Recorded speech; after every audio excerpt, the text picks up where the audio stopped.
আমি আসিয়া, ফালাকের মা গল্প সাজাচ্ছি। কারণ আর্মি থেকে রিটায়ার্ডের পর বেশিরভাগ সময় বসেই থাকি, তাই মেয়ের গোয়েন্দা গল্প লিখছি। কোনো না জানাকে জানা বা বলতে পারেন মিস্ট্রি সলভ করাটাকেই আমার মেয়ে তার পেশা বানিয়ে নিয়েছে। আর এটা হয়তো তার বাবার থেকে পেয়েছে। আমার হাজব্যান্ড আমার প্রিয়। যাই হোক, এত গভীরে না যাই। আফ্রিকার নামিব মরুভূমির এক কোণে, যেখানে সূর্যও যেন মাটিকে ছুঁতে ভয় পায়, সেখানেই জন্ম নিয়েছিল সেই নীল হীরা। পৃথিবীর গভীরে কোটি কোটি বছর ধরে চাপা পড়ে থাকা এক খণ্ড কার্বন, যাকে প্রকৃতি নিজ হাতে গড়ে তুলেছিল রহস্যের রঙে। খনি শ্রমিকেরা তাকে প্রথম দেখেছিল রক্তমাখা হাতে। সেদিন খনিতে ধস নেমেছিল, 3 জন মারা গিয়েছিল। আর ধ্বংসস্তূপের ভেতর থেকে বেরিয়ে এসেছিল এক অদ্ভুত আলো, নীল, গভীর, ভয়ঙ্কর সুন্দর। হীরাটার নাম রাখা হয়েছিল ব্লু সেরাফ, নীল দেবদূত। কিন্তু দেবদূত হওয়ার আগেই সে অভিশাপ হয়ে উঠেছিল। প্রথম মালিক ছিল এক অস্ত্র ব্যবসায়ী, দ্বিতীয় মালিক এক ইউরোপীয় রাজ পরিবার। তৃতীয়বার হীরাটি গায়েব হয়ে যায় ইতিহাস থেকে। শুধু গুজব রয়ে যায় যে এই হীরা যার হাতে যায় সে ক্ষমতার শিখরে ওঠে আর সেখান থেকেই পড়ে যায়। জেনেভা, বর্তমান সময়।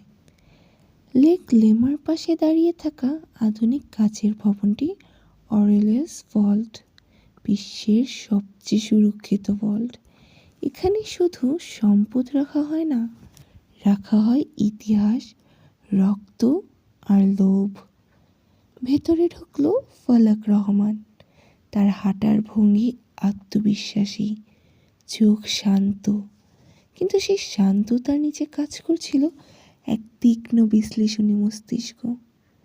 ফালাক একজন সাধারণ অতিথি নয়, সে একজন আর্টিফ্যাক্ট ইন্টেলিজেন্স অ্যানালিস্ট। যে জিনিস দেখে শুধু তার দাম নয়, তার অতীতও পড়তে পারে। আজ তার চোখ আটকে আছে একটাই জায়গায়, নীল হীরা। কাচের ভেতরে রাখা হীরাটি আলোতে ঝলমল করছে, কিন্তু ফালাকের চোখে সেটা ঝলমলে নয়, বরং অস্বস্তিকর। তার মনে হচ্ছে হীরাটা যেন তাকেই দেখছে। ফালাকের কানে ভেসে আসে ভল্টের কিউরেটরের কণ্ঠ। Ladies and gentlemen, tonight you witness history. Blue Seraph, estimated value confidential. ফালাক ঠোঁটের কোণে হালকা হাসি টানল। মূল্য? এই হীরার মূল্য টাকা দিয়ে মাপা যায় না। তার ঘড়ির কাঁটা ধীরে ধীরে এগোচ্ছে। 11:45। সে জানে এখানে কিছু একটা ঘটবে। হঠাৎ তার ফোনে একটা এনক্রিপ্টেড নোটিফিকেশন ভেসে ওঠে। একটি মাত্র শব্দ, সেরাফ। ফালাক স্থির হয়ে যায়। এই কোডটা সে শেষ দেখেছিল 5 বছর আগে, যেদিন তার ভাই ইমরান রহমান নিখোঁজ হয়েছিল। ইমরান একজন সাইবার অ্যানালিস্ট, যে সরকারি ডেটার ভিতরে লুকানো কালো অর্থের নেটওয়ার্ক খুঁজে বের করত। যেদিন সে নিখোঁজ হয় সেদিন সে ফালাককে বলেছিল, কিছু সত্য হীরার চেয়েও ভারী। ফালাক ভেবেছিল ইমরান মারা গেছে, কিন্তু এই কোড? সে চারপাশে তাকায়। অতিথিদের মুখ, হাসি, কৌতূহল, লোভ। কেউ জানে না ঠিক কতটা কাছে তারা দাঁড়িয়ে আছে বিপর্যয়ের। ঘড়িতে বাজে 11:47। 1 সেকেন্ড। ঠিক 1 সেকেন্ডের জন্য আলো নিভে যায়। না অ্যালার্ম, না বিস্ফোরণ, না চিৎকার। আলো ফিরে আসতেই কিউরেটরের কণ্ঠ কেঁপে ওঠে, সিকিউরিটি! কাচের ভেতরে তাকিয়ে ফালাক বুঝে যায় ব্লু সেরাফ নেই। কাজ অক্ষত, লক অক্ষত। অসম্ভব। চারপাশে হুড়োহুড়ি শুরু হয়ে যায়। নিরাপত্তা বাহিনী ছুটে আসে, দরজা বন্ধ হয়ে যায়। ফলে কিন্তু নড়ে না। তার চোখ পড়ে কাচের ভেতরের এক ক্ষুদ্র জায়গায়, একটা চিহ্ন, একটা নীল রঙের ক্ষুদ্র আঁচড়, যেন কেউ ইচ্ছা করেই রেখে গেছে। ফলাকের শ্বাস ভারী হয়ে আসে। এই চিহ্ন সে চেনে, ইমরানের হাতের লেখা। তার ফোন আবার কেঁপে ওঠে। নতুন message. The diamond was never the prize, follow the shadow. ফলাক চোখ বন্ধ করে এক মুহূর্ত দাঁড়িয়ে থাকে। এটা কোনো সাধারণ চুরি নয়, এটা একটা সংকেত। হীরা চুরি হয়েছে, যাতে কেউ হীরার দিকে তাকায় আর আসল জিনিসটা থেকে চোখ সরিয়ে নেয়। ফলাক ধীরে ধীরে পকেট থেকে চশমা খুলে রাখে। আজ থেকে সে আর অতিথি নয়, সে শিকারী। আর এই খেলায় প্রথম চালটা কে দিয়েছে সেটা এখনো অজানা। কিন্তু ফলাক জানে একটাই কথা, নীল হীরার জন্ম যেমন রক্তে, এর রহস্যের শেষও হবে রক্তেই। জেনেভার রাত গভীর। অরেলিয়াস ভল্ট এখন পুলিশ আর গোয়েন্দাদের দখলে। কাছের দেয়ালের ভেতর আলো ঝলমল করছে, কিন্তু ফলাকের চোখে সবকিছুই ঝাপসা। তার মাথার ভেতর শুধু একটাই বাক্য ঘুরছে, the diamond was never the price. সে জানে এই বাক্যটা শুধু তথ্য নয়, এটা ইমরানের ভাষা। ছোটবেলা থেকেই ইমরান এমন কথা বলতো, যা একসাথে ধাঁধা আর সতর্কবার্তা। ফলাক ধীরে ধীরে ভল্ট ছেড়ে বেরিয়ে আসে। বাইরে হালকা তুষার পড়ছে। ঠান্ডা বাতাস তার মুখে লাগতেই স্মৃতির দরজা খুলে যায়। 15 বছর আগে ঢাকা। ইমরান ছিল পরিবারের মেধাবী ছেলে।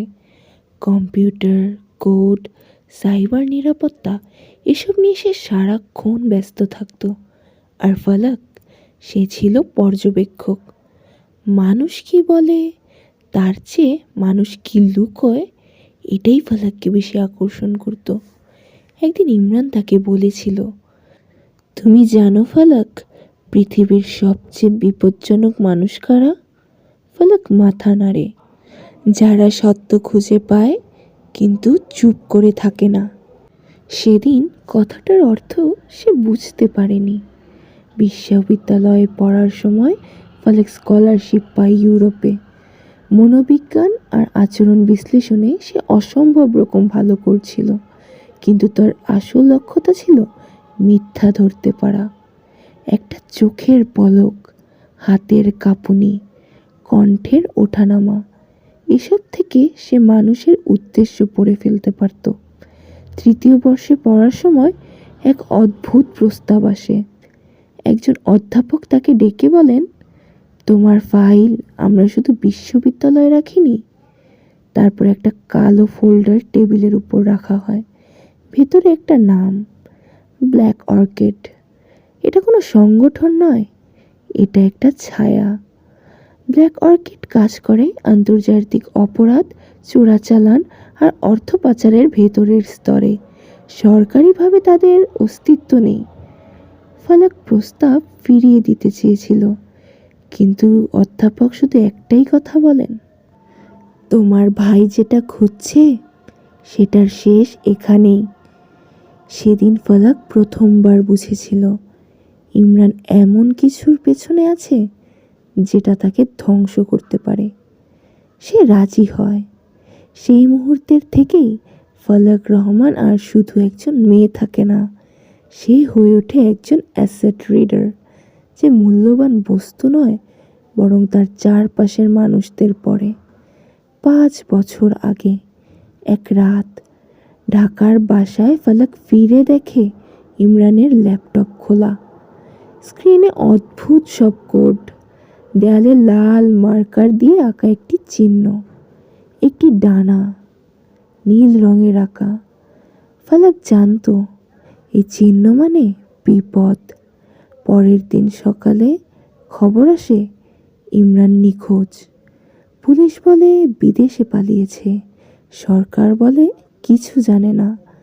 ব্ল্যাক অর্কিড বলে ফাইল বন্ধ, কিন্তু ফালাক জানতো ইমরান মারা যায়নি, কারণ ইমরান মরার আগে কখনো ফাইল বন্ধ করতো না। জেনেভার এক অন্ধকার হোটেল রুমে বসে ফালাক পুরানো হার্ড ড্রাইভ খুলে। এটা ইমরানের রেখে যাওয়া একমাত্র জিনিস। ড্রাইভ ওপেন হতেই একটা ফোল্ডার ভেসে ওঠে, সেরাফ প্রোটোকল। ভেতরে শুধু একটাই line, if they steal the diamond they are hiding the truth.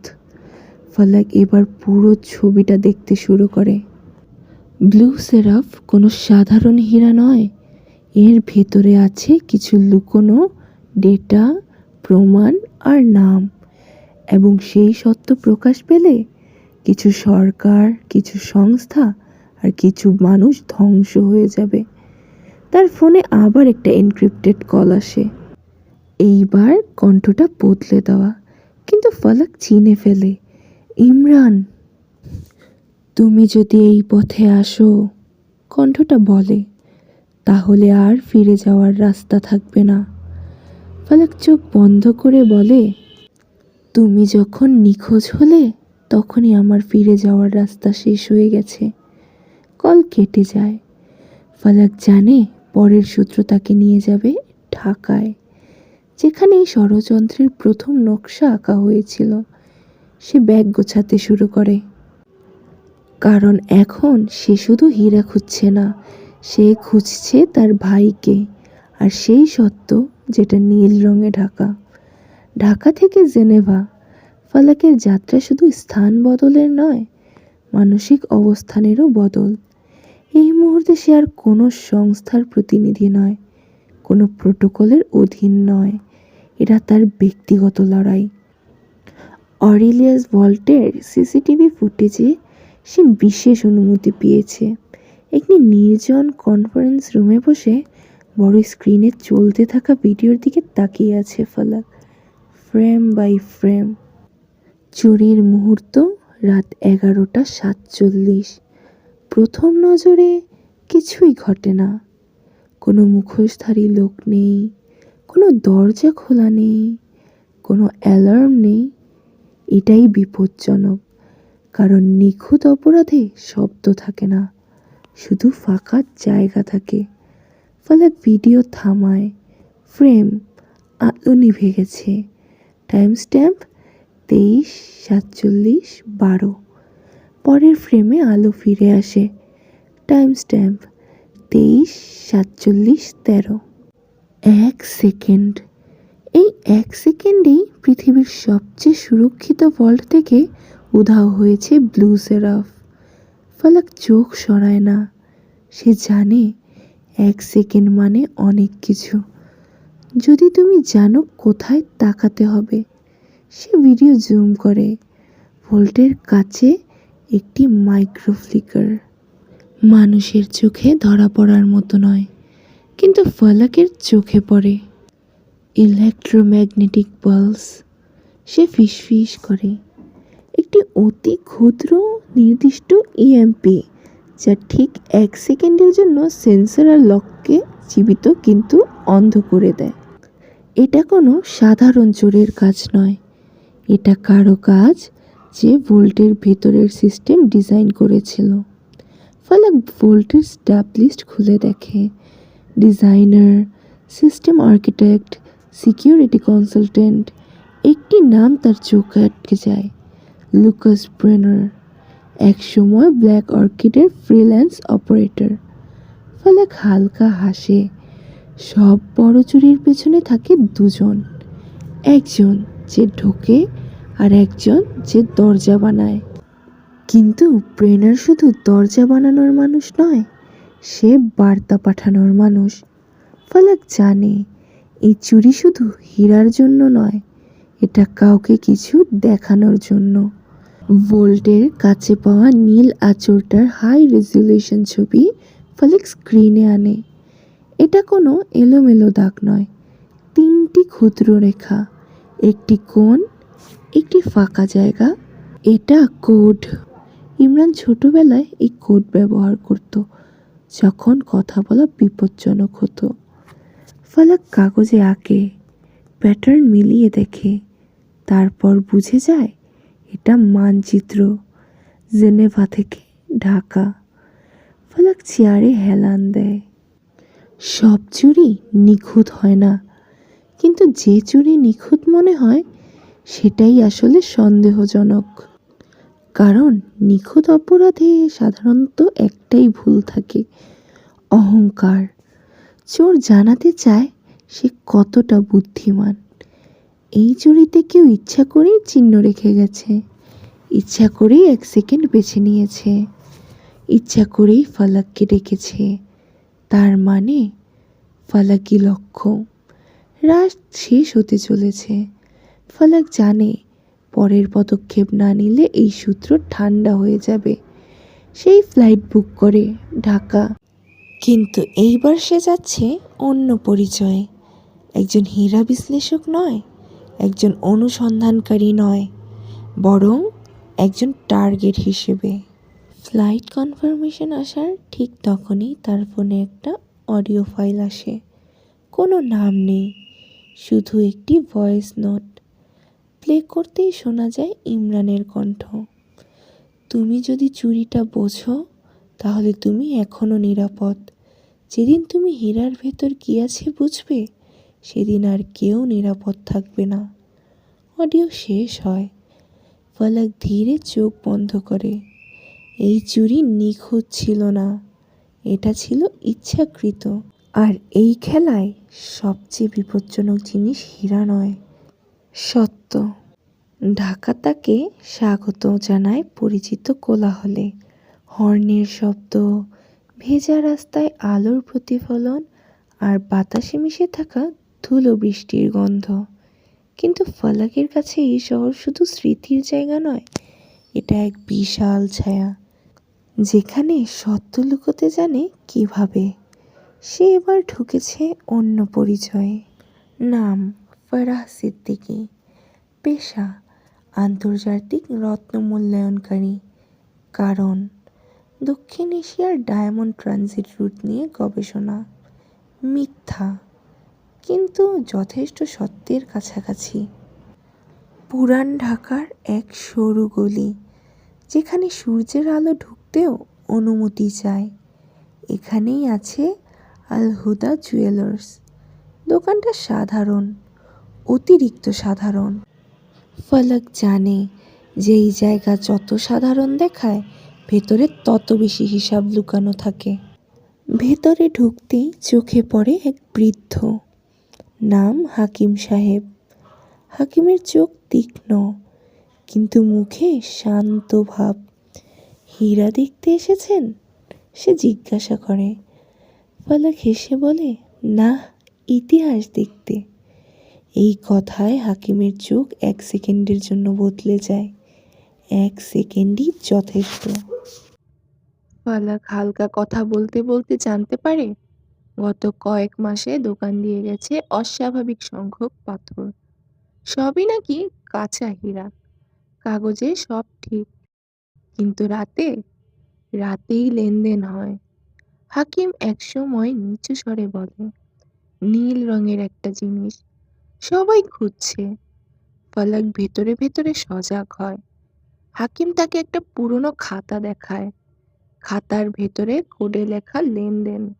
একটি এন্ট্রি আলাদা করে চোখে পড়ে, বিএস ট্রানজিট হোল 48 আওয়ার্স।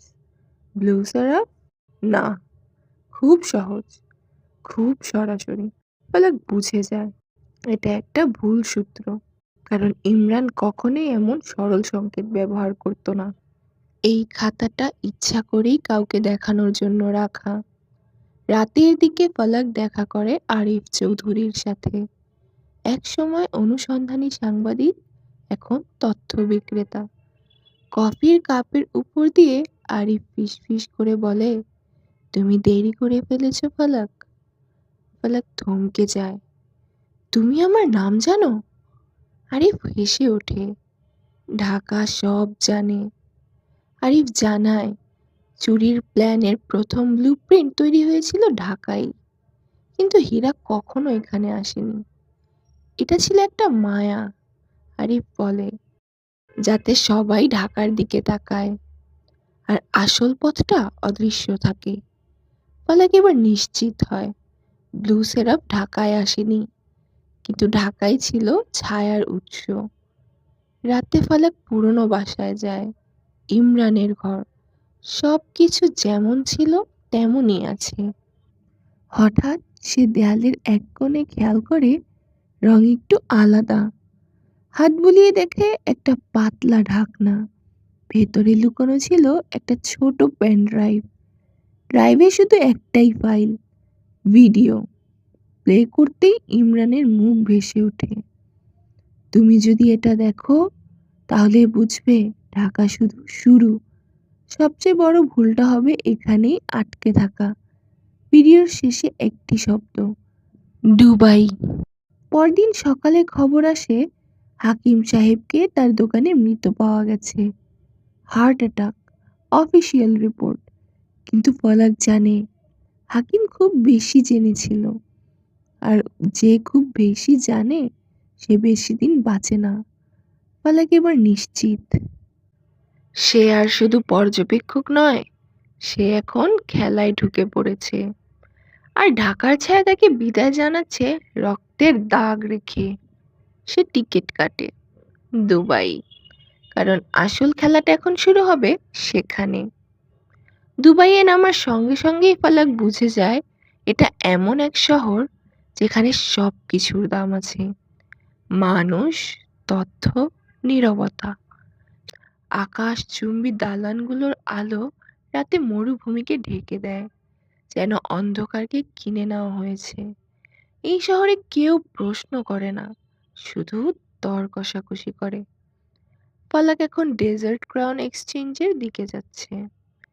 এটা কোনো সাধারণ জুয়েলারি মার্কেট নয়, এটা আন্তর্জাতিক চোরাই হীরার মধ্যবর্তী কেন্দ্র। আজ সে একজন ক্রেতা, তার পরনে দামি স্যুট, হাতে ভিন্টেজ ঘড়ি, তার পরিচয়পত্রে লেখা ফালাক রহমান, প্রাইভেট কালেক্টরস রিপ্রেজেন্টেটিভ।